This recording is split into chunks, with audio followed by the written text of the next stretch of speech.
not the first time this has happened in our complex. Crime needs to stop.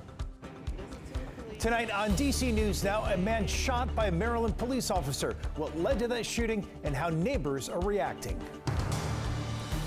Community leaders want an end to teen takeovers in the district. The safety measures they're suggesting as the weather heats up. And we're tracking a midweek warm-up, back to normal high temperatures tomorrow, 70s by Thursday. But how long will that stick around? That answer coming up. An animal shelter suffering as overcrowding issues continue. The desperate plea for help in Prince George's County. You're watching the station covering all of the DMV. This is DC News Now. Hi, everyone. Thank you for joining us tonight for DC News Now at 9. I'm Chris Flanagan. And I'm Susan Tran. We are continuing to follow that developing news out of Maryland, where Montgomery County police say an officer was forced to shoot a suspect. They say the officers were trying to stop the suspect over at the Montgomery Village Plaza. That's a shopping center. And he ran over to a nearby apartment complex. And that's where we find DC News Now's Daniel Hamburg. And Daniel, police describing a really fast-moving and really dangerous scene. Definitely, Chris and Susan. Police are still on scene. You can see right behind me. This happened just before 5 p.m. tonight. A lot of people who live in this apartment complex, so thankfully no one else was injured. Police say the suspect who was shot is expected to survive. This all started across the street. Police were patrolling Montgomery Village Plaza because of numerous complaints of criminal activity. Officers saw a man acting suspiciously and tried to stop him, but the man ran across the street to the Cider Mill Apartments. As officers came around a corner, the man fired a gun at officers in a courtyard. One of the officers fired back, hitting him in his upper torso and leg. Assistant Chief Darren Frank says they've had ongoing complaints in this area, so they've been patrolling here. He's reassuring neighbors that they're working to get guns off the streets. You have law enforcement police officers that are concerned about their safety and will put themselves in harm's way so that they can ensure they can live in these apartments and feel good about their kids going outside. One neighbor we talked with, Keisha Brown, says it's not the first time there's been a shooting in this apartment complex, and she's called police before because of people stealing things from stores across the street. She says the crime needs to stop. Complain to the rent office, where's the police at? We need more help over here, because as residents, we can't do it by ourselves.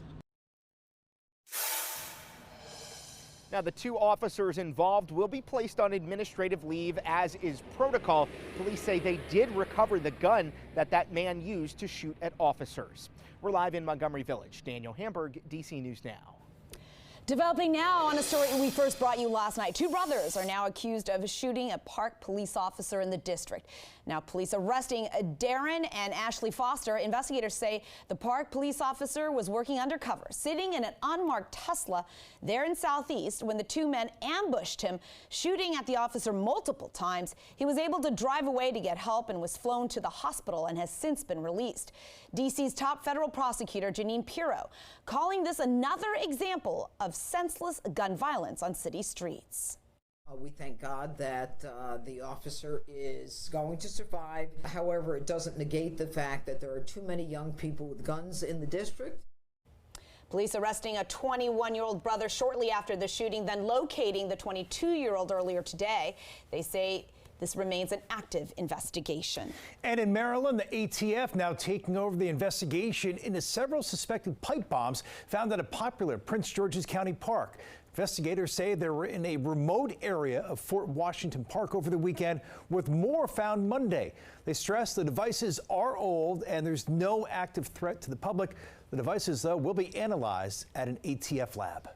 New tonight, a heated meeting in the district as community leaders are looking to stop the frequent teen takeovers in the city.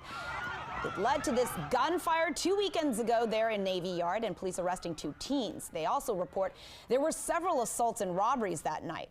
Police have put in temporary curfews, but local leaders are urging more to be done.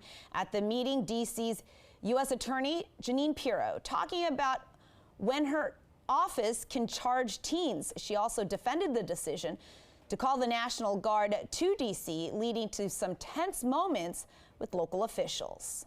I don't want to have to hear a defense of it. We have a full agenda with local issues that actually matter that we need to address. I don't have time for propaganda, so no.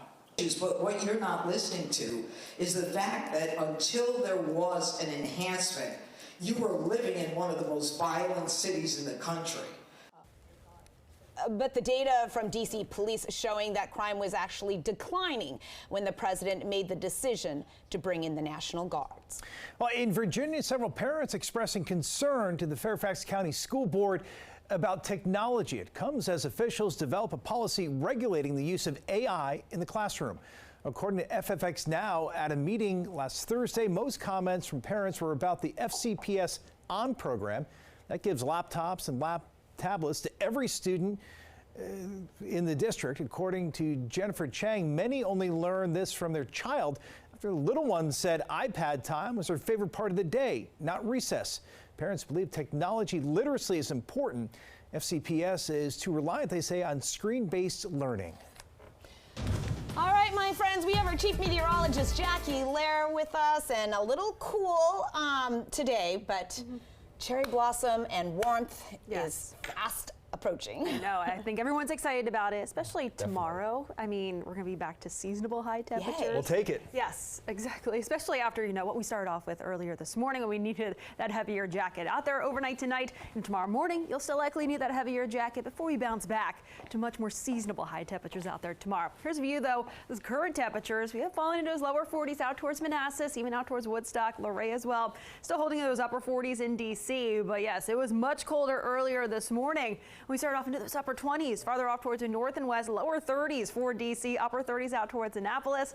Now, overnight tonight, not quite as cold, but we're still going to be back in those 30s for much of the area. We're talking mid to upper 30s from Northern Virginia into the district, even up towards Hagerstown and Frederick, but farther out towards the west. Could be close to that freezing mark out towards Luray and Culpeper into tomorrow morning. So, after tomorrow morning, we start off in those 30s. We'll be back in those upper 40s by 10 a.m. By 2 p.m., should be upper 50s under a mix of sun and clouds. Overall, really nice Wednesday ahead. So, just a bit more of the cloud cover compared to the day today.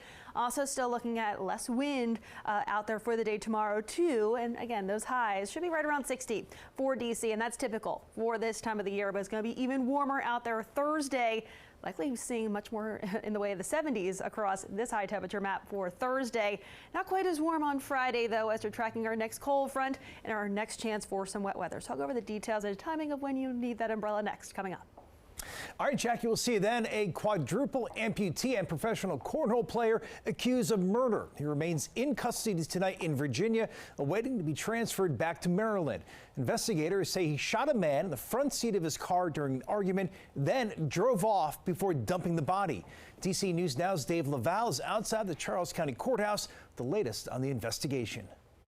People who know Dayton Weber declined to go on camera, but they describe him as a nice guy who never got into any serious legal trouble. That's why they're surprised to hear his arrest on murder charges. That was crazy to me. That's the general opinion of many people around La Plata, Maryland. Honestly, like, how did he do it? Charles County Sheriff's investigators searched a section of Radio Station Road Monday night near La Plata Road. That's where they say Dayton Weber shot and killed Bradrick Wells the previous night. While he rode in the front seat of the car Weber drove. Nakia Smith is still trying to understand what happened. It sounds like once in a blue moon, like something that you would never hear, or like just fathom to understand that someone could have done this with no legs, no arms. Weber is a quadruple amputee and a professional cornhole player.